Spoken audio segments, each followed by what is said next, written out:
King David wrote some amazing psalms, Psalm 27 being one of them. Really, we should be reading the whole of it, but I am going to share with you the first 4 verses. The Lord is my light and my salvation. Whom should I fear? The Lord is the stronghold of my life. Of whom should I be afraid? When the wicked advance against me and devour me, it is my enemies and my foes who will stumble and fall. Though an army besiege me, and my heart will not fear. Though war breaks out against me, even then will I be confident. One thing I asked from the Lord, only this do I seek, that I may dwell in the house of the Lord forever, all the days of my life, to gaze on the beauty of the Lord and to seek him in his temple.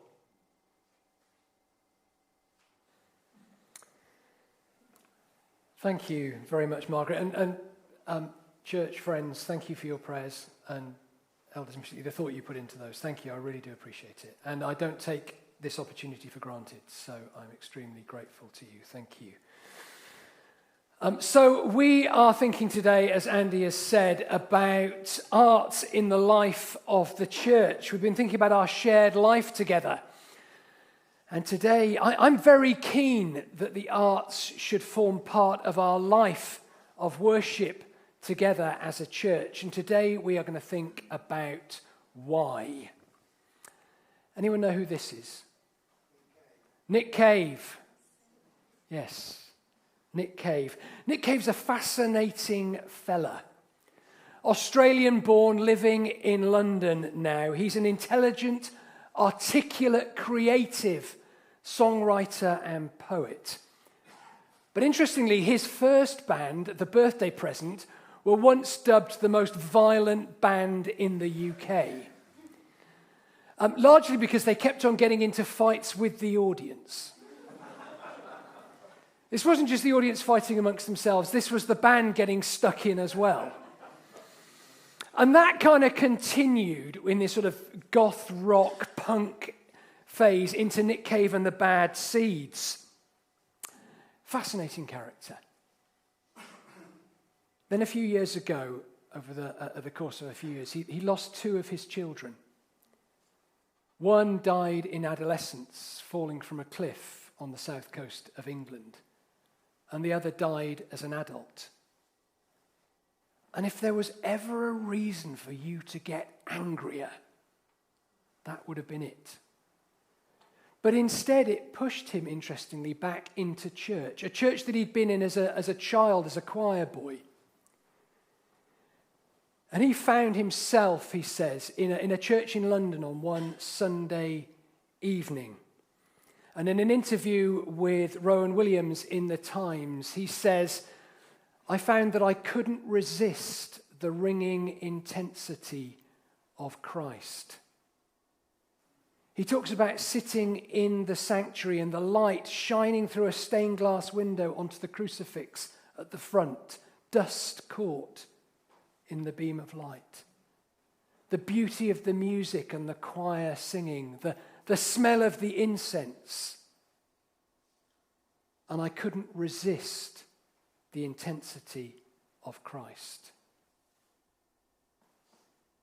What's interesting in hearing his story is it was beauty that drew him in. It was beauty that captivated him. When you read his songs, you read his writings, he's on a wrestling journey of doubt and faith. He doesn't own the title Christian because he finds it historically too complicated and difficult, and I kind of have some respect for that. I understand where he's coming from. But yet it is the beauty of God that has drawn him into worship. His latest album is titled Wild God. It's songs of faith in a God who is complex It's honest, it's searching, it's doubting. It speaks of a God who's intimate, who shares in our suffering, but also who's transcendent, wild, untamable. These are some lines from a song in it called Joy. And all across the world they shout out their angry words about the end of love. Yet the stars stand above the earth, bright, triumphant metaphors of love, blinding all who care to stand and look beyond, and care to stand and look above. And I jumped up like a rabbit and I fell down to my knees. I called all around me, said, have mercy on me, please. Joy, joy, joy. I find it fascinating that it was beauty that was the catalyst for Cage's re-engagement in his faith. In ancient thought, there were three prime virtues. What was true, what is good, and what is beautiful. And they are called prime virtues because in argument they need no other justification. We seek truth because it is true. We seek goodness because it is good. And we seek beauty because it is beautiful. The early church fathers then went on to attribute these prime virtues to God himself. That God is true, God is good, God is beautiful.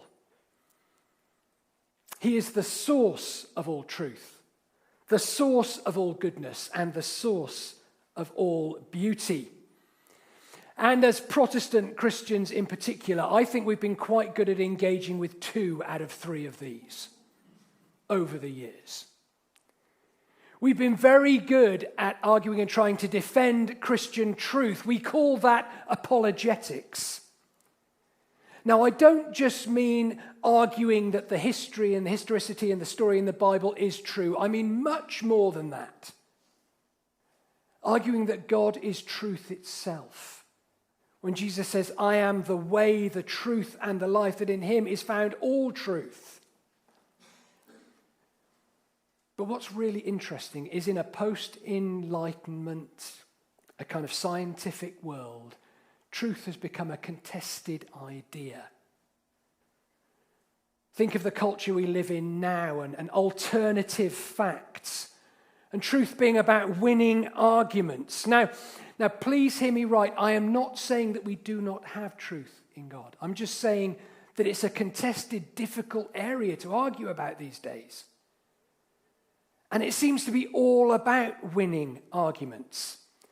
And perhaps our best foray into the world isn't just to say, we have ultimate truth and come here every Sunday at 10 o'clock to hear all about it. A lot of what covers for Christian apologetics these days feels to me like its task is soothing anxious Christians in a world where truth is contested. So that leaves us to the good, or what we might call Christian ethics. The claim of Christianity is that we know what is good. We claim a superior Christian ethics. Well, you can kind of forgive the world for looking at us and going, yeah, okay. Where's the evidence of that then? Again, not that I don't think that is untrue. I think we do have access to goodness. And a really good argument about how to live well and what it means to live a good life. I'm just saying perhaps we've not got the best track record of living it out. So it's a hard place to start. So that leaves us with one other. That leaves us with beauty, or what we might call aesthetics. What is beautiful? And I think that's an underexplored area, particularly in the Protestant church, as an area for sharing the goodness of God in the world. We read in Genesis 1, God saw everything that he had made, and indeed it was very good. The Hebrew word there is tov. It doesn't mean well-behaved. You know, they were good, they were well-behaved. It means fit for purpose. It's more like looking on a painting, and when you say a painting, that's a really good painting. You are saying that it is beautiful. God looked upon everything that he had made, and he declared and said, that is beautiful. So I would argue that God is an artist. God is an artist, not an industrialist. Nothing God does is mass-produced. It is all individual. It is all bespoke. It is all unique. You are unique. Think of the mountains. Unique in form and shape, so much so that we can give them names. And if there ever were an argument for mass production, surely it must be the snowflake. You think you'd knock them out identical, wouldn't you? Trillions upon trillions upon trillions of temporary structures that melt away in an instant, yet each one is beautiful and stunning. God is an artist.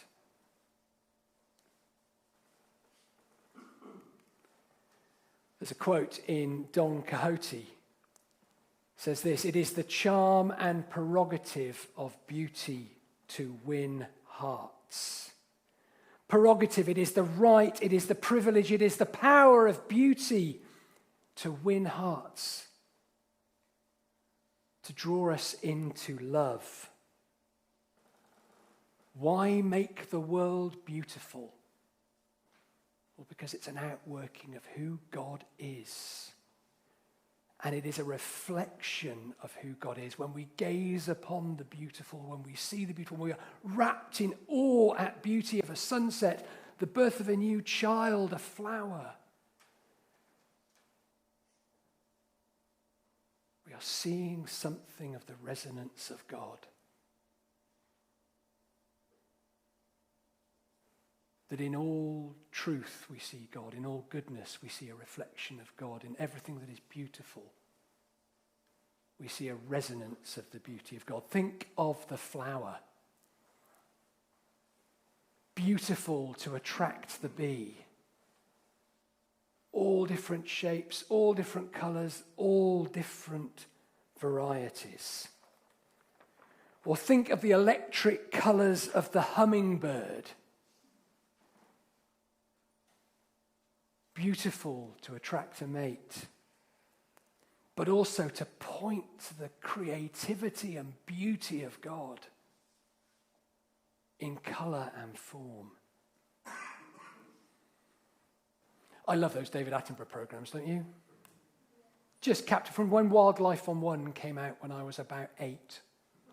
Watched every series. Awe-inspiring, worship-filled glimpses into the beauty of creation. And friends, that's why I think beauty is essential in the life of the church. Because it's what we're called to inhabit the beauty of God, to make it visible.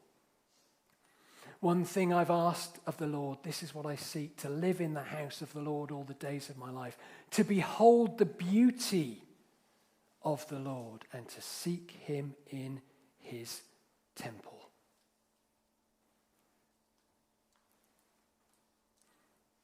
And that is my argument for why we should be fostering the arts in the life of the church, to point to something beyond, to point to the beauty that is God, God's self. And I have a confession. Most of the sermon today came out of this book. You know, sometimes you don't give away your sources, but you might enjoy reading it. It's by Brian Zahnd. It's called Beauty Will Save the World. And what's fascinating is that quote is from a novel by Dostoevsky called The Idiot. And he puts it on the words of Prince Mishkin. Prince Mishkin is the Christ figure in the novel. He is the idiot that they're talking about. The one who's no longer seeking power, seeking fame. He's called an idiot. He is the Christ figure in the novel. And the line, beauty will save the world, is attributed to him. In 1972, the year I was born, Solzhenitsyn won the Nobel Prize for Literature, and he based his entire acceptance speech on this phrase, beauty will save the world. He called it prophetic. What do we mean by beauty? What do we mean by beauty?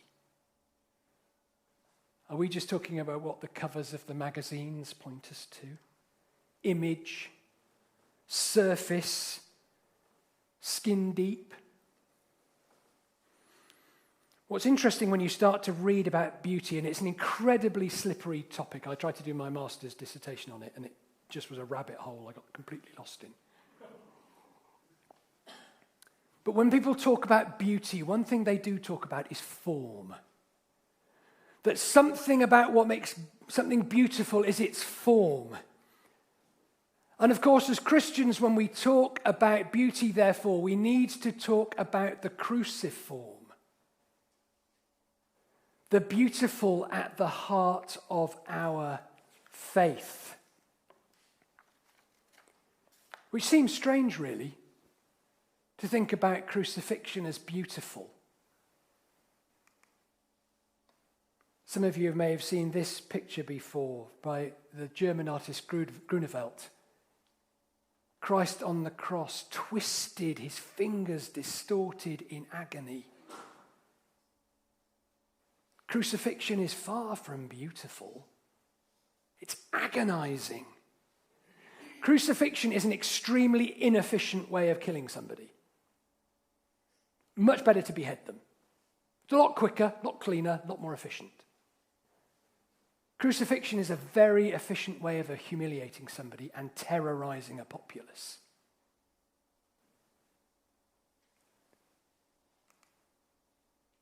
And yet on the cross, God takes all that ugliness, all that pain, all that suffering, all that sin, and transforms it. The sin of the world is sinned into him in the violence of the lashes, into the violence of the nails, in the violent words of those who mocked and abused him. And he takes that into himself and transforms it, breathing back words of forgiveness.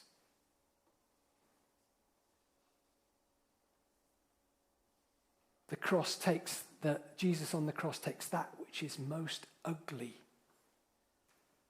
and transforms it into something that is most beautiful. I used to get a bit irritated with pictures of this Jesus like this on the cross, looking all serene as if he's asleep. I always want those sorts of images, because it's, come on. But actually the artists here are picturing the beauty. Artists are doing what artists do, using the image as metaphor to point beyond at the beauty of the event. So when we talk about beauty from a Christian tradition, we have to come to something to do with the cross. Beauty that is way more than just the surface image. Beauty that transforms, that takes that which is ugly and makes it beautiful. Because that is what God does. And it's what God will do. Revelation 21, see, I am making all things new. It's what God does. It's what God's will do. It's our great hope. And friends, we are called to participate in that. To participate in this making all things new, making all things beautiful through art, through our climate care, through music, through painting, through sewing, through caring for a woodland. They become signs of the coming kingdom, of the beauty and restoration of all things. And it is the prerogative of beauty to win hearts.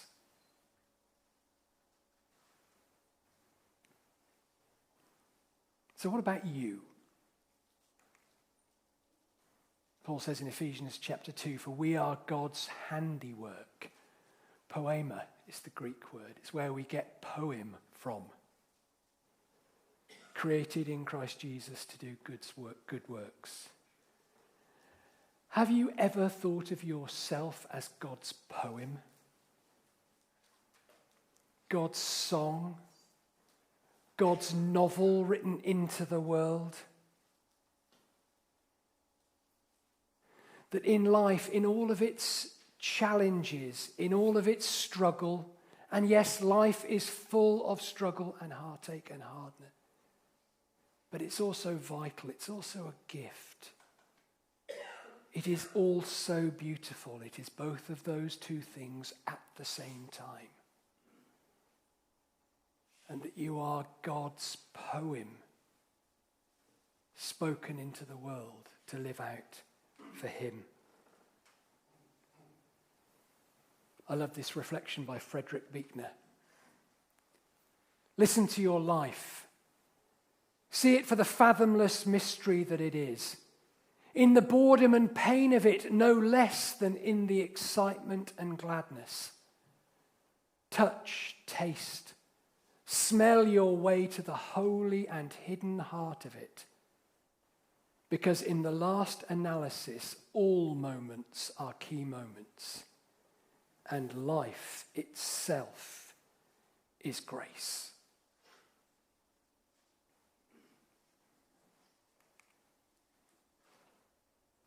Friends, life is a gift. Life is a gift to be grasped and shared and lived. And you are God's handiwork. You are God's poem to embody and live out that in the world. To partner with God in taking that which is ugly, that which is painful, that which is difficult, and to work to see it transformed into that which is redemptive and holy and beautiful. And the artists amongst you, when you pick up your paintbrush, when you pick up your soldering iron, when you dance, when you sing, when you beat your drums, you're reflecting God and God's beauty into the world. So keep going. We need you. Amen? Amen. And that's why I think art is important in the life of the church. Just to finish, just to say thank you very much. I realise I'm in a privileged position to get a sabbatical every 7 years. I've been in ministry 21 years now, so this is the third time round. Thank you for your prayers for me. I'm setting off, as they said in the prayers, to walk the Camino de Santiago from St. Jean in France to apparently where the bones of James, St. James, the brother of Jesus, are buried in Santiago. It's been a pilgrimage since the 9th century, along with visits to Jerusalem or Rome. Santiago is the other great place of pilgrimage.